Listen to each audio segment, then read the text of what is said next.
Here is how to use generators in 1 minute. So let's start with examples.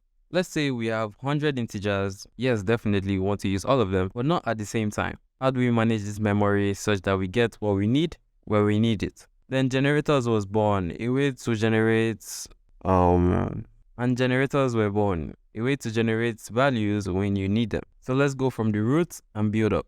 There is this keyword you need to know, which is the yield keyword. Just keep that in mind because we're going to be using it later on. So we have a function called gen, and this function will yield 1. That's it. That's our generator. To see this work, calling it won't work, so let's print it.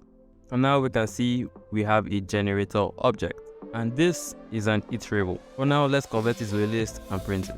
You can see we have a list that has the elements that we yielded. But this defeats the whole purpose of a generator because we're still converting it to a list, and list eats up memory like crazy. So let's take another approach.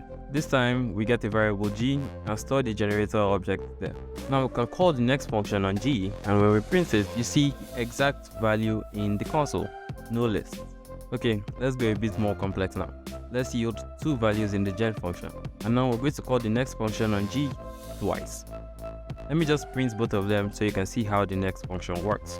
Now you can comfortably see that we're going through each value as we're calling the next function on the generator. But we have some problems though. We don't want next functions everywhere messing up our code, so you can just use the for loop to iterate over that generator, and by default it will call the next function by itself.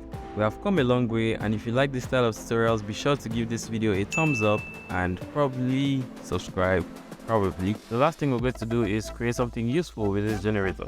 The most common example is using a big file and iterating over each line. So I have mine here, and mine is about 10 million lines and about 1.2 gigabytes. When I read it without a generator, you can see it takes about 89 megabytes of space, which is 89 million bytes. My Python code consumes nearly 2 gigabytes of my RAM. But when I read it with a generator, it takes just 122 bytes and doesn't even set my computer on fire.